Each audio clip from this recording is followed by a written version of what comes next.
नमस्कार, जय श्री कृष्ण। आसो लव ज्ञान यूट्यूब चैनल में आप सभी का स्वागत है। तो फ्रेंड्स, हम आज आपको बताएंगे श्री कृष्ण भगवान की नीतियाँ की 10 बातें जिनसे मनुष्य का जीवन सफल हो सकता है। अगर आप श्री कृष्ण भगवान द्वारा बताई गई कुछ बातों पर ध्यान देंगे तो आपका जीवन सफल हो सकता है।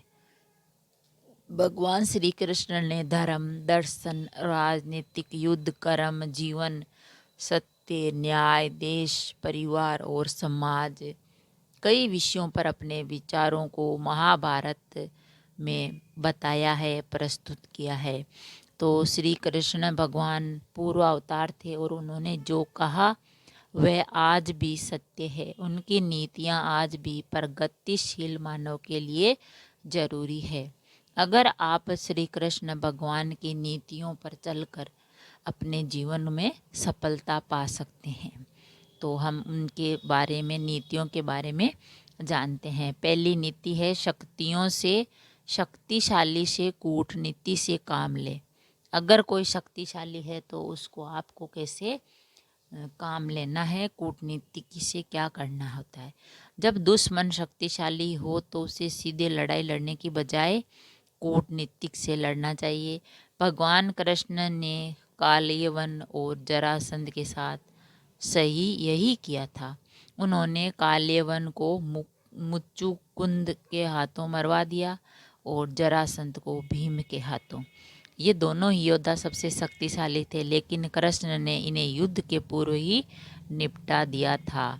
सीधे रास्ते से सब पाना आसान नहीं होता, और ख़ास तौर पर तब जब आपको विरोधियों का पलड़ा भारी हो। ऐसे में कूटनीति का रास्ता अपनाना चाहिए। दूसरा है, यह स्पष्ट होना चाहिए कि कौन किधर है। श्री कृष्ण भगवान ने कहा था कि नासा होने से देश और कुल का भी नाश होता है। अगर कृष्ण ने कहा कि कुल या कुटुंब से बढ़कर देश और देश से बढ़कर धर्म और धर्म का नाश होने से देश और कुल का भी नाश होता है। कृष्ण भगवान ने क्या कहा?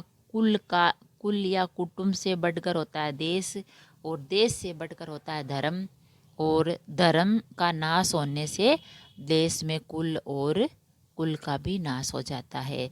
जब कुरुक्षेत्र में धर्म युद्ध का प्रारंभ हुआ तो युधिष्ठिर दोनों सेनाओं के बीच में खड़े होकर कहते हैं, मैं जहाँ खड़ा हूँ उसके नीचे एक ऐसी रेखा है जो धर्म और अधर्म को बांटती है।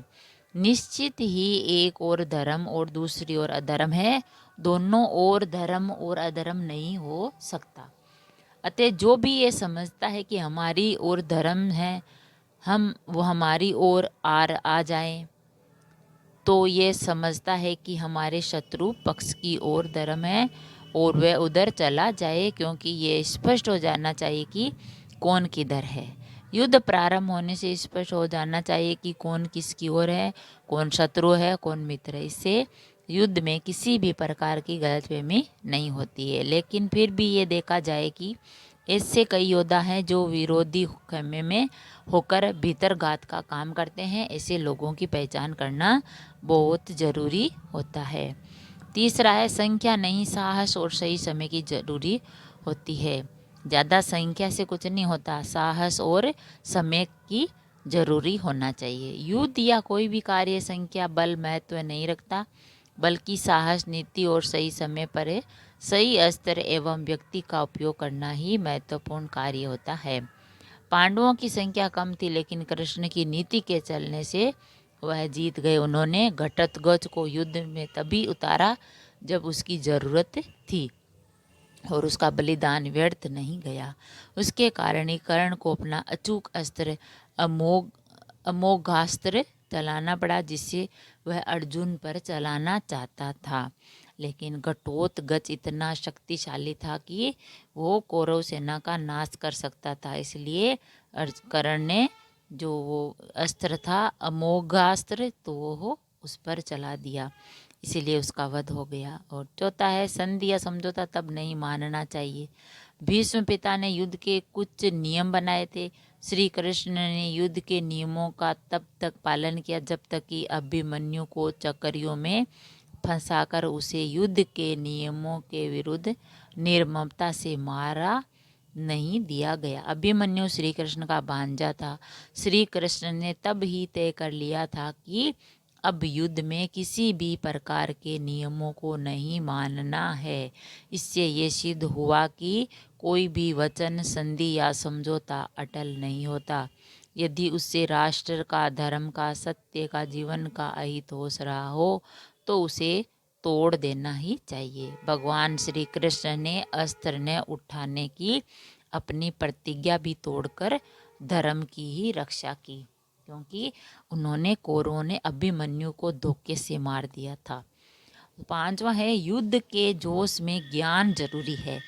जब आप युद्ध कर रहे हो, जोश है, तो उसमें ज्ञान होना भी जरूरी है।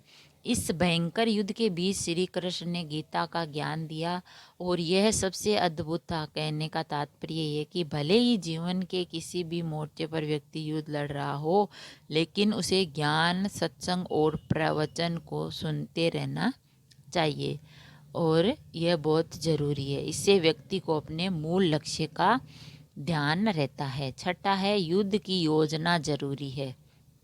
भगवान श्री कृष्ण ने जिस तरह युद्ध को अच्छे से करा उसी तरह उन्होंने अपने संपूर्ण जीवन को भी सही मैनेज किया। उन्होंने हर एक प्लान मैनेज किया था।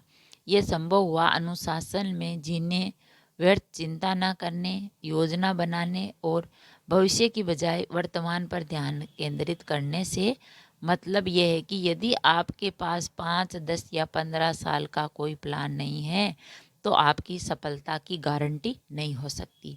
युद्ध में मृत सैनिकों का दाह संस्कार, घायलों का इलाज, लाखों सैनिकों की भोजन व्यवस्था और सभी सैनिकों के हथियारों की आपूर्ति का इंतजाम बड़ी ही कुशलता से किया गया था। आपको ये जानना आश्चर्य होगा, ये सभी कार्य श्री कृष्ण की देखरेख और उनकी नीति के तहत ही होता था।